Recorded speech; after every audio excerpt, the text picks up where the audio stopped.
Yo, welcome to another episode of Worst Case Scenario. We're going to do a top five edition today. With us today, we got our co-host Big Phil and Bennett. And fellas, why don't y'all go ahead and say what's up? What it do? I only drink the finest of breast milks. 100% that pure Cambodian. All right, fellas, I'm gonna go ahead and lead this off today, and let Phil get a little more engaged here, and let him actually just worry about talking some sports and things like that. So I'll go ahead and lead it off today. Today we got our five subjects, and with number one, we're gonna go ahead and start off with talking about Kyle Tucker getting traded from the Astros to the Cubs. You know, that's a blockbuster trade. So, what's your guys' opinion on it? I'm gonna go ahead and start out with Phil since he's an Astros fan. I'll tell you what, man, that trade, it made no sense to me. I'm a fan of Kyle Tucker. This is a guy that was a franchise player for us. We have many, but it's a guy that we have brought up through the system, has played with us, just finished fifth in the 2023 All-Star ballot. You know, not All-Star ballot, but the MVP for the AL. This is a guy that steals bases, hits home runs, and that's not even the best what he does. What he does best is his glove, man. Out on defense, out there in that field, this guy is superb. And to trade him to the Cubs for what we got, I don't feel like we got enough for him. And as we're sitting here talking about this, I see the update on my phone that the Cubs then just traded Cody Bellinger today to the Yankees. And I know he's older. Kyle Tucker's only 27 years old. Kyle Tucker is a guy that you want in your lineup. This is a dude that when he was out hurt, we struggled. We struggled defensively. We struggled. We got guys that can get home runs, but this is a dude that has many RBIs. This is a dude that gets many stolen bases. I was not a fan of this, and I know that Crane, our owner, like the guy does not want, like it hurts him to spend money. I'll tell you what, if somebody could buy that team, I wish it was Mattress Mac. Yeah, I just don't know if Mattress Mac's got the kind of money that it would take to do what needs to be done. But I tell you what, this is before we cut Bennett loose on this subject. This is actually another trickle down from the Juan Soto effect.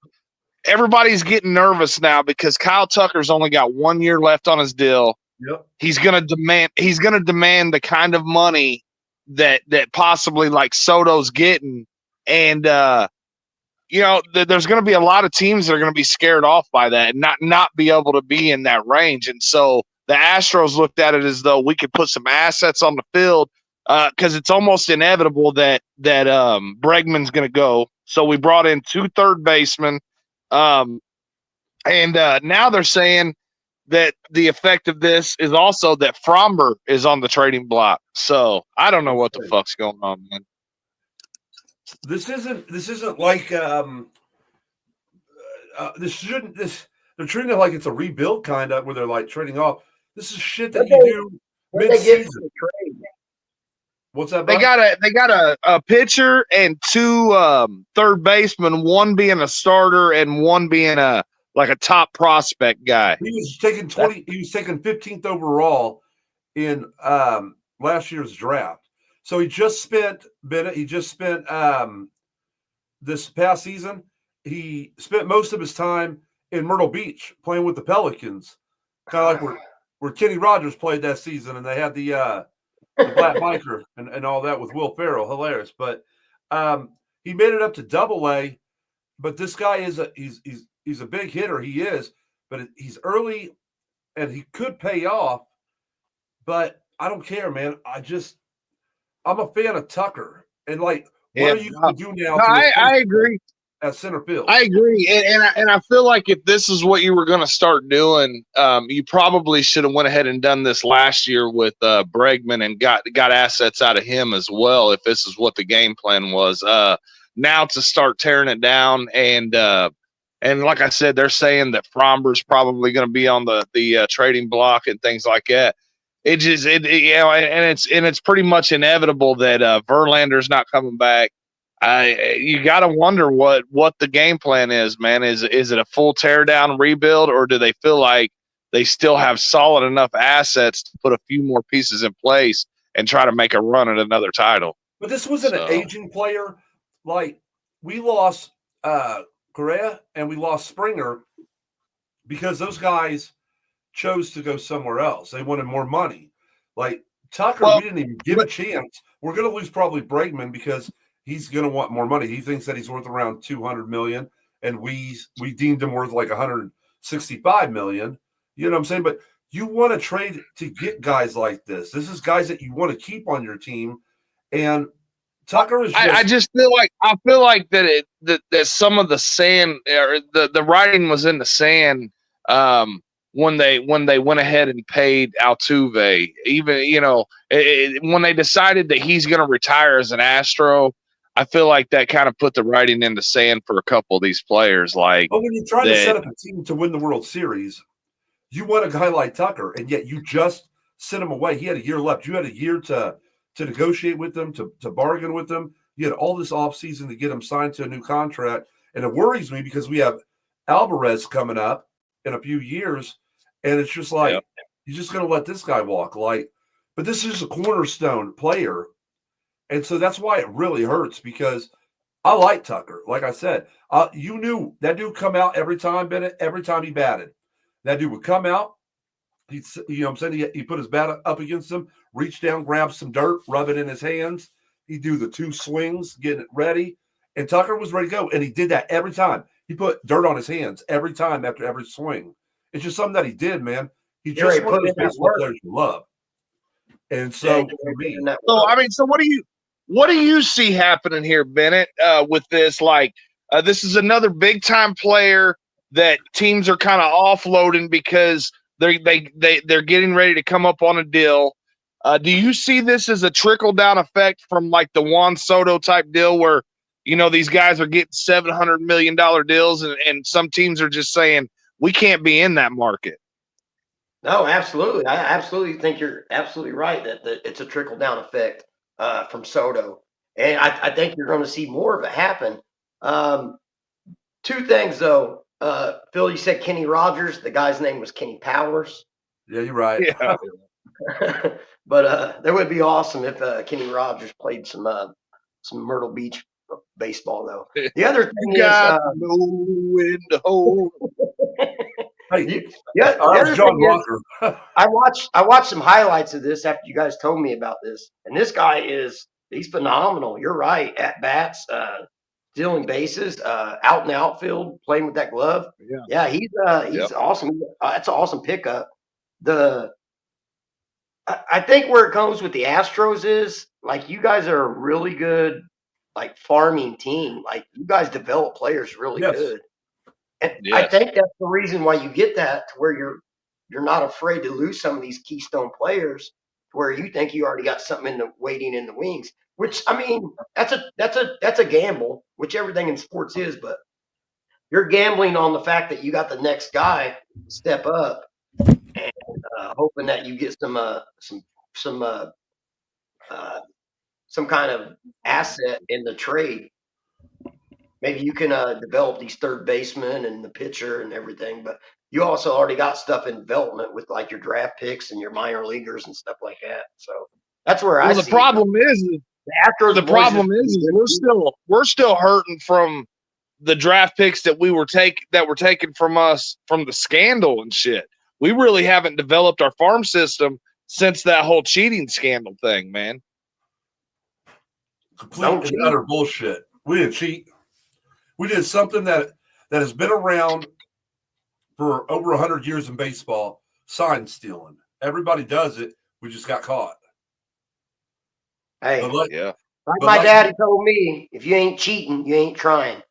Well, that's what Eddie Guerrero told me. My daddy. All right, fellas, we're gonna move on. Good job for the Cubs, though. Hey, good job for the Cubs. Yeah. I think it was a good pick. I think it was a good pickup for the Cubs. And now the thing is, you can't go pick up a player like that and then turn around and start shipping off your other big hitters like Bellinger. That shit don't make no sense. What's the point of going and making the trade if you're just going to start shipping your other assets off? But anyway, Chicago franchise, bro. What do you want me to tell you? Yeah, that's true. All right, boys. We're gonna move on to topic number 2. And this one's a little crazy, man, because we got Bill Belichick going to North Carolina, a guy that was pretty much born and bred NFL. I mean, his dad was a college coach for a long time, but he never really did, cut his teeth in college and things like that. And here he is, 72 years old, going back to college. How do you guys foresee this working out, Bennett? I mean, what do you think about this move by North Carolina? I think he just wanted a job. I think he knows he's older. He just wants a damn job, and he wasn't getting no offers from the NFL. So he was like, "Man, I'll go down to college, and somebody's gonna hire me." So I think that's the reason why he did that. I think it's going to be super interesting, though, with how the college game is compared to the pros. I mean, I think North Carolina's recruiting system will go up just because Belichick's there. But at the same time, if I'm not mistaken, North Carolina plays in the SEC. No, the ACC. ACC. Oh, they're in the ACC. Yeah. But still, I mean, they're not like a predominant school. They're in college. It's a lot of talent versus talent, depending on what kind of players you got on the field. So, I mean, he will pull a couple players because he's Bill Belichick. But at the same time, I mean, ain't no game going to be easy. Yeah, they're actually going to be a lot harder. He's not going to have as much talent as the next team half the time when he plays. So it'll be interesting to see how he tries to outcoach the system. Plus, college is simplified. So the offenses are not as complex. The defenses are not as complex. Yeah, I mean, he might be able to implement the defense where it's more complex and get a leg up on some of the college coaches, but those offenses are going to be pretty simple. And I mean, face it, college is it's a crapshoot, and a lot of times there's big scoring games, man. I mean, I don't know if this is the right transition for him. I also think that's what I said earlier was I think he just wanted a damn job, and he wasn't getting one in the NFL like he wanted. So he's like, I'm going to go coach. I'm going to go coach somewhere. So my next choice would be, go down to college. Yeah. I think this was. What do you think about this, Phil? I think it was a bad decision. First of all, whether it's true or not, I heard that's where his young girlfriend is going to college. Woo! Yeah. But in terms, I've heard that like Belichick argues with grown-ass men, and these kids now in college, they're not going to put up with him talking down to them. They're just like, fuck it, I'll go to another school, I'll get paid, I'll leave and go somewhere else. I don't think this was a good fit for him. Now, I think it was smarter that he went there instead of the SEC. The SEC, he would have had to battle these teams. At least in the ACC, he got to battle Clemson. We'll see. Miami. What's that? Miami, Clemson, SMU. But it's not like he can beat North Carolina State. He can beat Wake Forest. You know what I'm saying? So, probably a Georgia Tech, a Florida State. But I don't think he's going to last 2 seasons there. I just don't. Well, I tell you what, guys. This, in my opinion, I agree with what Phil said. I think it's a bad move on his part. I think he was just. Actually, I agree with both of you. I think it's a bad move on his part, but I think it was him just trying to keep his name relevant and have a job. But here's the thing: he's smart enough to understand that his ultimate goal is to go back to the NFL. So he put in his contract that it's only $1 million buyout. And so, boom, man, that's his out. Anytime he's ready to go back to the NFL, if somebody shows any interest, it's $1 million. Boom, he's out of there. He's 72 years old, man. And his goal is to get back to the NFL. I mean, his goal should be to retire soon. Like what? Well, he's trying to break that all-time wins record, man, is what it is. Um, um, who is it? Is it the dude that was the coach of the Niners? Oh man, Mariucci? No, the dude that invented like the fucking high flying offense with Steve Young and Montana and all that. Bill Walsh. No. I think he's no. It's not. He's not the all time wins leader. No, I thought it was Shula. It's Don Shula. Yeah, Shula. Okay, then it is Shula, and he's only like 40 I think wins. Papa Bear's second, and Shula's first. I think. Yeah, but Belichick's only like 40 wins away from that. But see, here's the thing. You're the only one accessing your phone. Google that for us real quick. I am. And hey, I tell you this though, while we're waiting on that, I've never in my lifetime, at any kind of whatever your profession is, I've never seen it work out good for you when you take a job while you're trying to chase some tail. I'm putting it out there. You shouldn't go get a job just because you're chasing tail. Usually don't work out good for anybody. Most wins. Let's see. Are you typing that out? Why don't you just speak into the phone, man? We know you can't spell good. If you're looking at regular season, Don Shula has it, followed by George Halas, and then Belichick is third. And then Andy Reid. I think Andy Reid's fourth. He is. Yeah. Landry is fifth. And so that's what they were saying. They were like, it's going to be his goal to try to get back into the league as quick as possible because Andy Reid's gaining on him with a quickness. You know what I mean? And so, what's the win total, Phil? Hold on, I gotta pull it back up. Damn it, boy!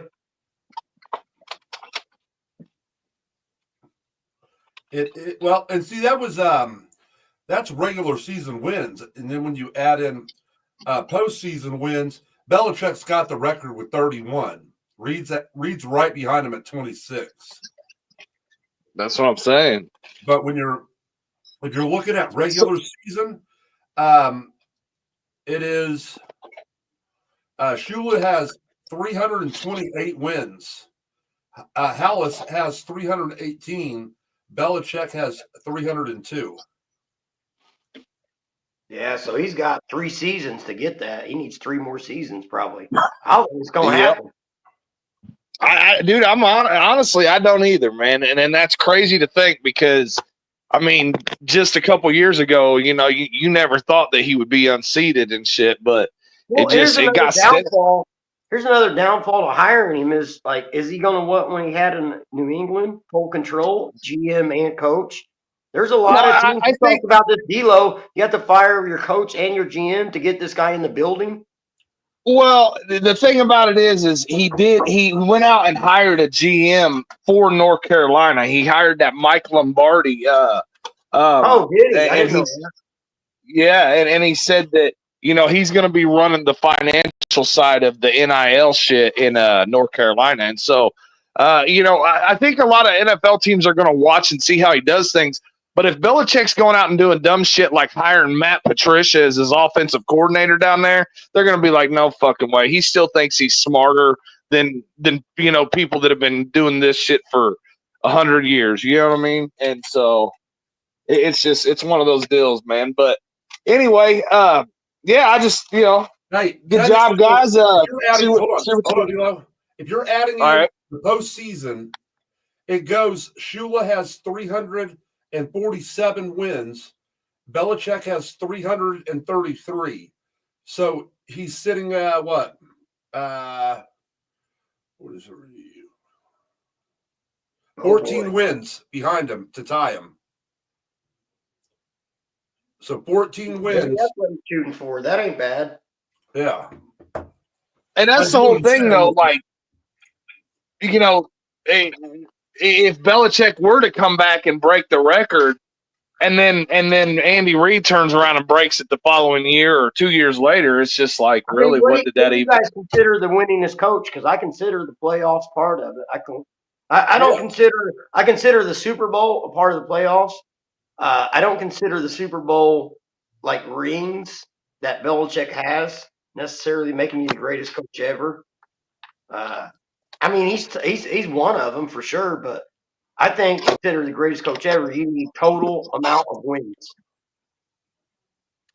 I mean, I guess, yeah. I mean, most people's success is measured off of Super Bowls, I mean, but you got to think Shula coached the Colts and the Dolphins for a long time. Papa Bear coached the fucking Bears since the induction of the NFL until I think like the late 60s, early 70s. You're talking 50 yeah. years of coaching. He had a little bit missed there because he went to World War II because he's a veteran and a hero, Phil. You wouldn't know anything about that. Hey, Belichick coached for the Browns, head coach for the Browns and for the Patriots. I think that's it. He assisted with the Giants. Your boy, Hallis started out his career with the. Call him what he is. He's an American hero. Well, he started out with the Decatur Staleys. Yeah, Decatur Staleys. That's what the Chicago Bears were originally called. Yeah, I know.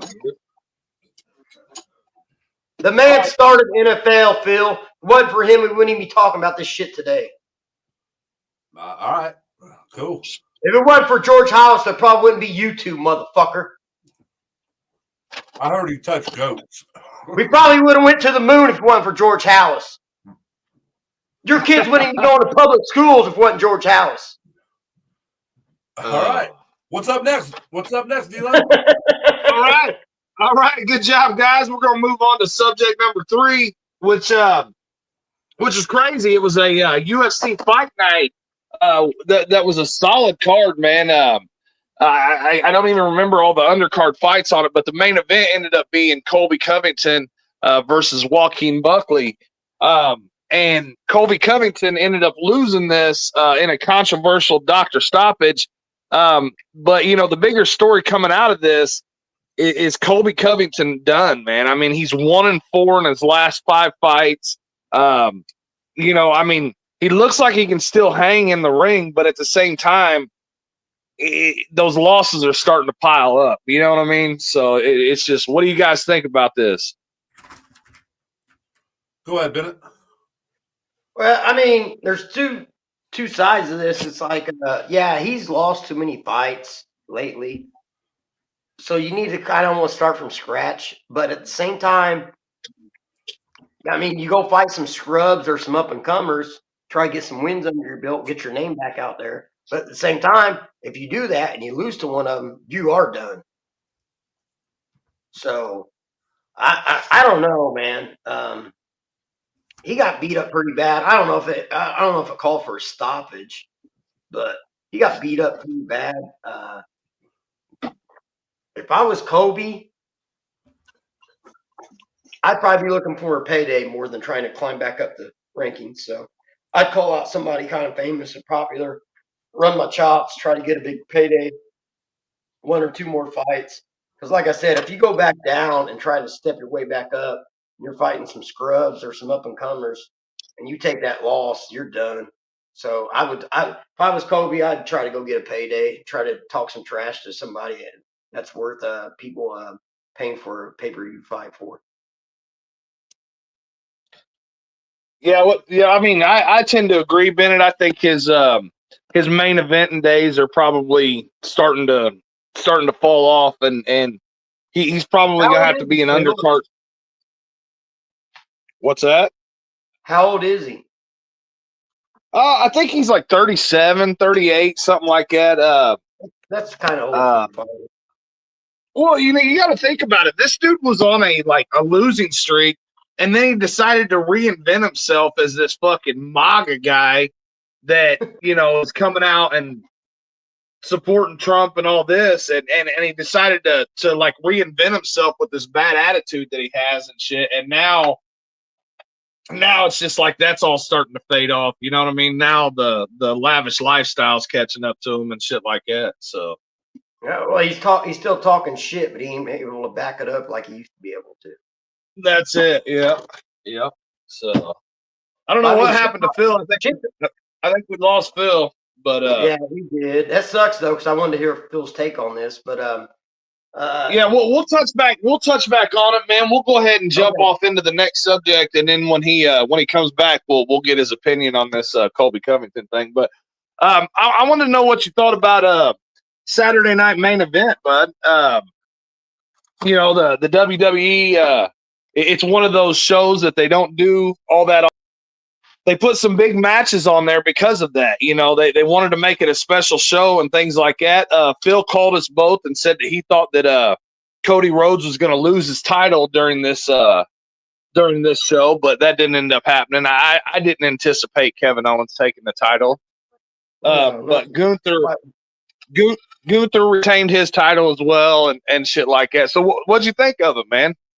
I think it was cool. It was entertaining. I ain't got no problem with the matches really themselves. Some of them were kind of boring, but the nostalgia effect for me, I remember watching Saturday Night's Main Event when I was young, and it was fucking awesome. And they redid the same music, so that was awesome. They had Jesse the Body there. That was cool, even though you could tell that he was out of touch. Not like because he's old, just because he was out of touch with wrestling. He didn't know the newer Yeah, guys. you can tell he doesn't watch it much. That's for sure. So Yeah.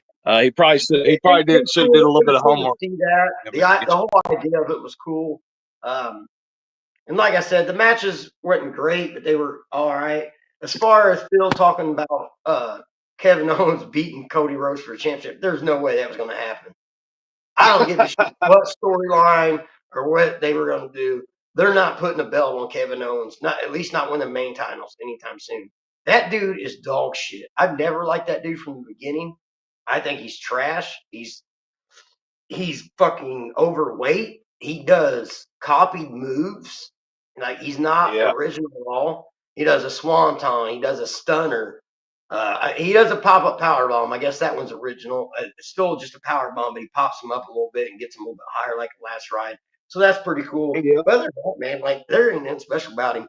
His interviews ain't great. He does not look great. He don't even look like a physical specimen in there. And a lot of his work, I think, is being a former professional wrestler is kind of shoddy. So there was no way they were giving that fucking title to Kevin Owens. Phil's out of his fucking mind. I think Kevin Owens' best work was done before he ever came to the WWE. I seen some of his promos that he shot back in the day when he was in, like, I don't know if it was XPW or GCW or whatever he was in, but I mean he was into his promos. He was in Ring of Honor a lot. The best stuff I seen from Kevin Owens was before he came to the main roster was in NXT, and he had fights with like Finn Balor and Sami Zayn. He did some cool shit then, like powerbomb people on the edge of the apron, stuff like that. And his promos were a little bit better. He had a little bit more of an edge to him. But yeah, I don't think this dude's ever been good. And Jim Cornette actually talks about him a lot and says he's a fucking moron. He would try to do a lot of dumb shit, like on house shows and stuff, and Jim Cornette would have to shut him down in Ring of Honor because he'd be wanting to do balcony jumps while there's like 250 people there. No, you're wrong. Wrong about what?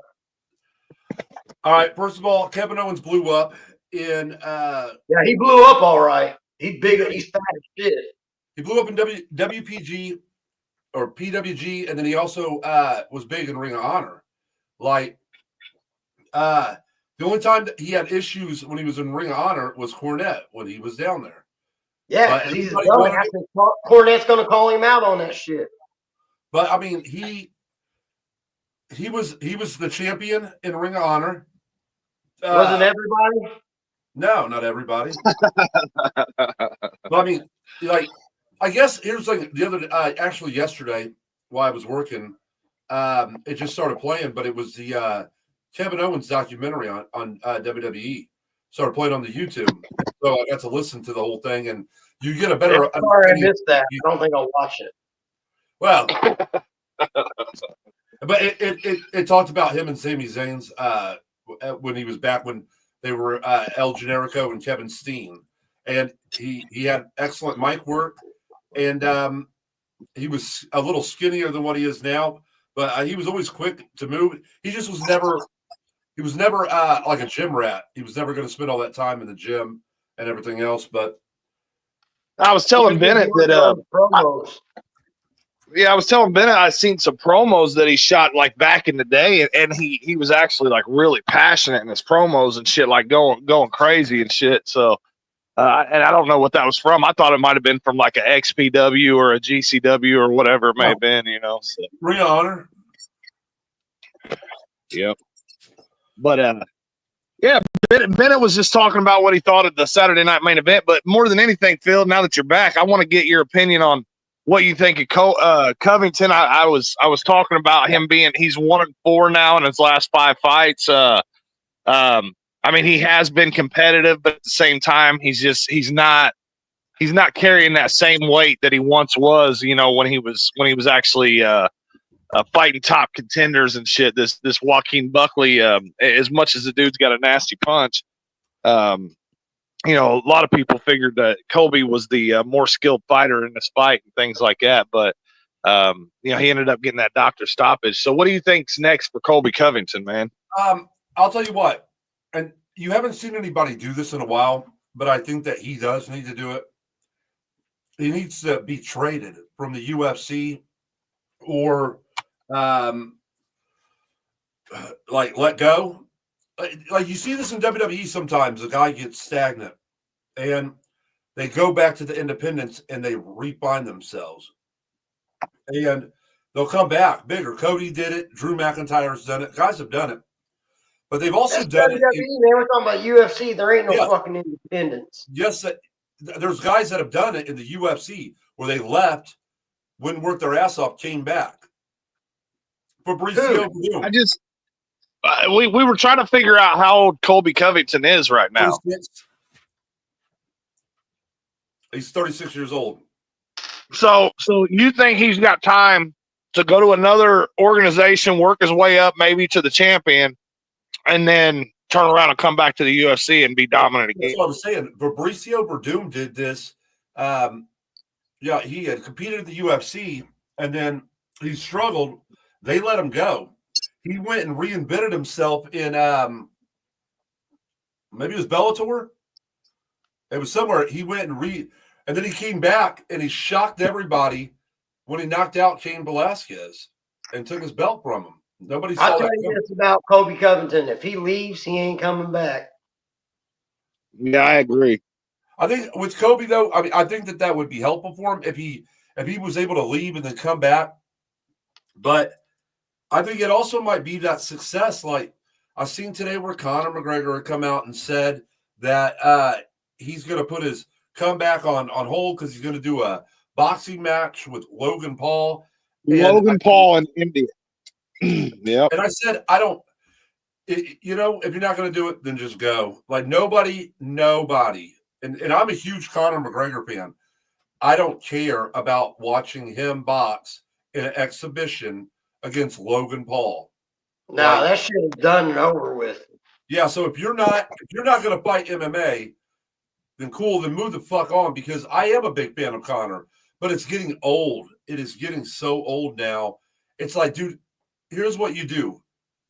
And what you do best is you fight in the cage.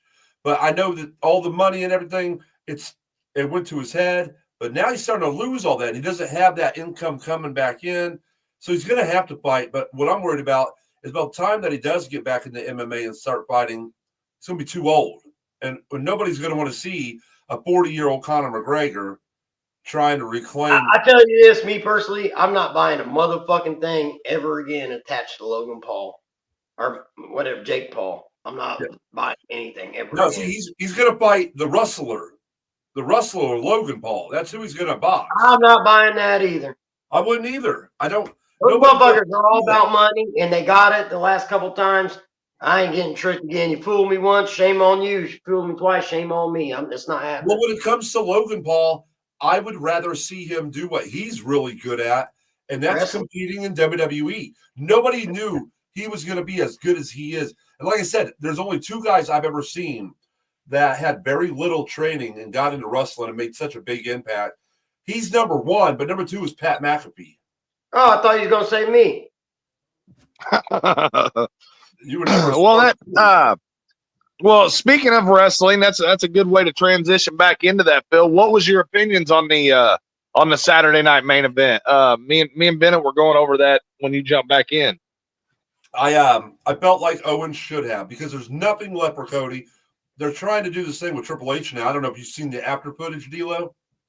Okay, so because afterwards he package pile drived Rose. It looked excellent. It looked badass. The move that the pile driver he gave to him, it was badass. And then Triple H and him getting into a shoving where Triple H is actually shoving him. You had the Winged Eagle title there, but still, I felt like it would have been bigger to have Owens hook, crook, steal it, whatever. You had 2 referee bumps. You had the chance to do that. No. Are you fucking kidding me? No. Yeah. You could have done with anybody else. Do not put a fucking title on Kevin Owens. I like Kevin. I know you do. We clearly can understand that from you talking right now. He is trash, dude. I don't know. I just, overall, I thought it was cool. They showed, the Terre Haute show with Bulldog losing to Shawn Michaels. It was nostalgia. It was perfect. And they went all the way back with having there was no Titantron. Yeah. There was Jesse Ventura, no Titantron. Close. The walkway was real close. So when you walked out, the fans were going to touch you. You know what I'm saying? It was all old school. I dug it. I wish that there would have been something memorable. Whatever I saw, there was nothing that left me being like, what stands this out from past ones? And out of all things, the one you think that you should have stood out was Kevin Owens' win. Well, I remember when Andre beat Hulk Hogan for the title in Indianapolis on Saturday Night Main Event. He beat him for the title, but he did it because they had bought off Dave Hebner's brother, Earl Hebner, who was making his debut. They did the old switcheroo, and he had paid him off.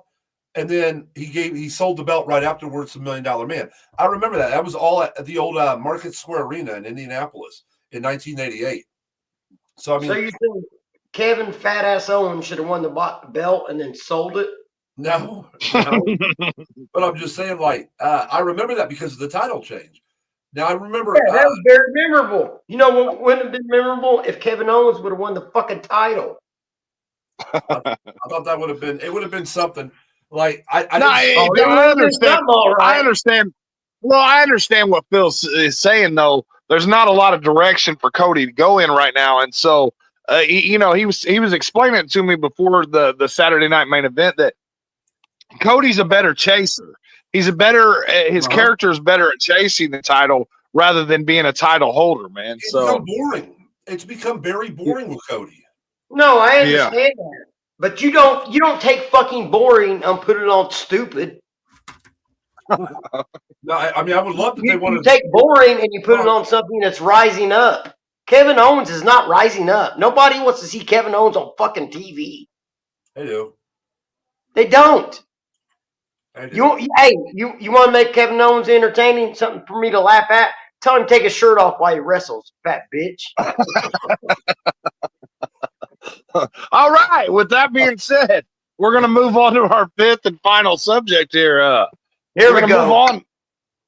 We're going to see what you guys think about all this controversy with these New Jersey drones, fellas. We had Trump come out and say that our intelligence department knows exactly what they are and knows where they're from, but they're not briefing the public on it right now. But he said that I'm not worried, this and that. But I've seen videos of people out in the country that are actually shooting at these things, trying to shoot them out of the air. What do you guys think about all this, man? There was one cop that reported seeing 50 of them coming off of the coastline at one time, 50 at once. What do you guys think about this? Of a car. Yeah. Yep.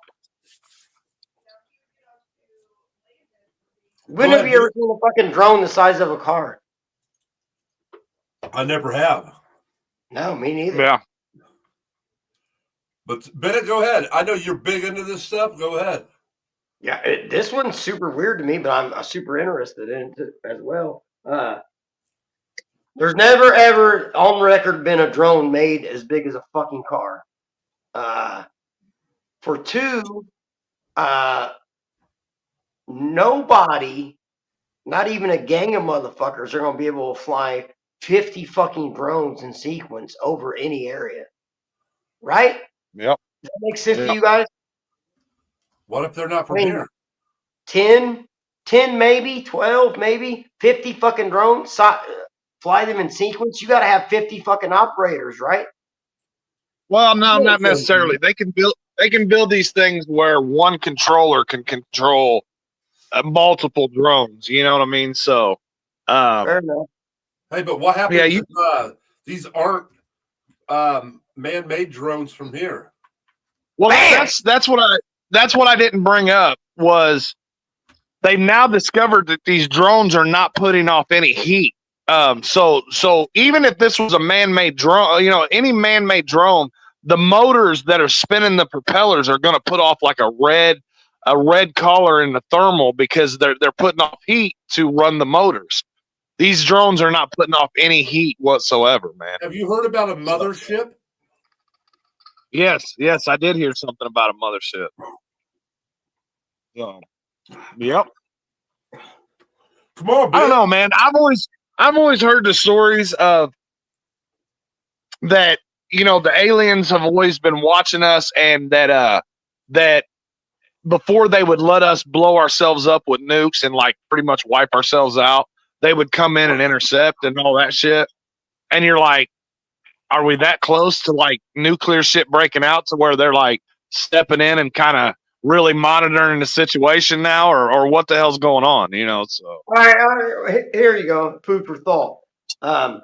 So in the past, any kind of UFOs or all that shit, it's never been a drone or anything. It's always been a UFO, a flying disc, something like that.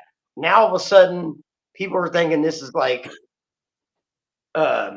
alien. Maybe, I mean, they're kind of on the fringe. It might be alien because they're sending down drones.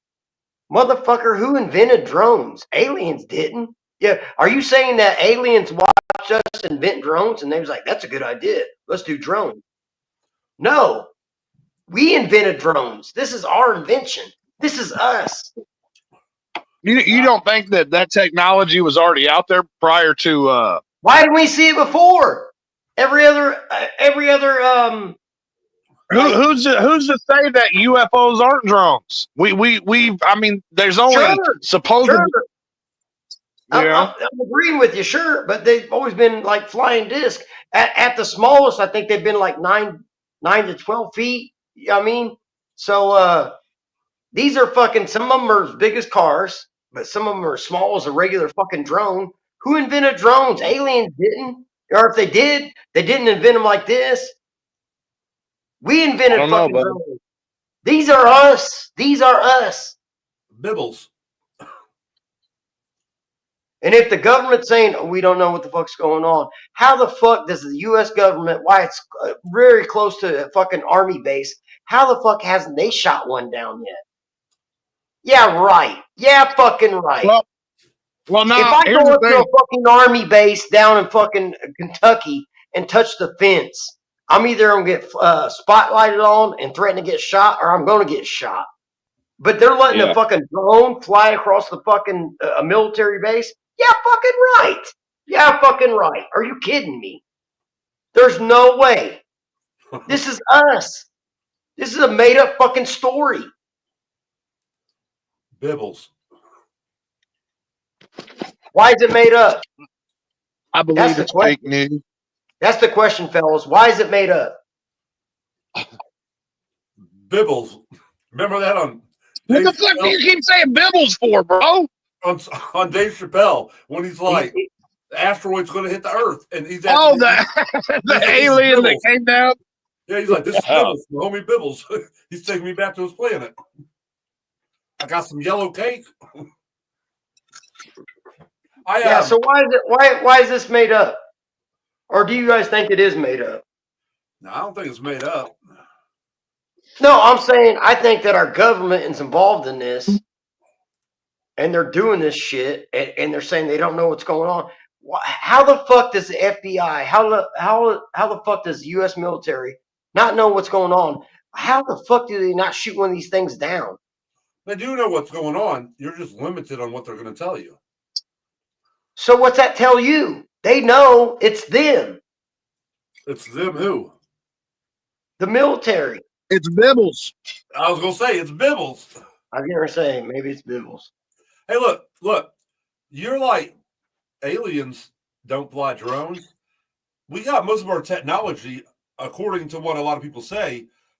We didn't have Kevlar until all of a sudden, supposedly. I'm not saying aliens don't fly drones. I'm saying aliens don't fly these fucking drones. We don't know what the hell. We've been lied to. And then just recently did they start coming out and saying, they shot one down last night. They were worried about shooting down. Did. Like fuel. They didn't know, like, if they shot it down, could it have, like, a nuclear thing on it? Like, they were worried about shooting it down. Yeah. When has our military been worried about fucking shooting something down before they thought about what happens afterwards? Well, over our own skies, they have a problem with that. Well, they did it with fucking balloons that they claimed was China's like a year ago or 2 years ago. They never shot that down. That's why people got upset. No, they did. They shot it down. They waited for too long. Instead of shooting it down over Washington, they shot it down over Minnesota. I thought they shot it down over water. Yeah, I thought they shot it down over like Lake Superior or something. Yeah, well, then they shot another one down over Canada. Who gives a fuck about Canadians? But yeah, guys, I just want to see what you thought about that, man. See if it's more conspiracy shit or if it's the government or Joseph said they shot rockets. There you go. Joseph don't lie. If that's his real name, we don't even know if Joseph is his real name. I know the guy. Yeah, but it's like he works for me. No, you know, I mean, kind of, he does work for me, but he's an agent on the inside for me. Whoa! That sounds very. We're gonna go ahead and cut off the podcast before we get raided by the FBI, and so Joseph's a code name, and we're good. Yeah, I knew there was something up when you told me he was half Yugoslavian and half Amish. You know what I'm saying? No one said that. You were a fucking moron, and you keep you did say that. I think he was fucking drunk. up his fucking nationality. Oh. All right. But anyway, all right, guys, that's been your 5 subjects. That's been top 5 today. You know, we need to try to make sure that we get some things taken or filmed this week. So we'll be back with our picks. Hopefully, a jet up, bear down. You know, tells from the turnbuckle. We got all kinds of stuff flowing out. So just keep your eyes peeled, and we'll be back soon, guys. Appreciate it. Feel for being a bitch, man. Let's start producing. All right, let's do it. Hey, like, subscribe, share. Yep. Whoop, whoop.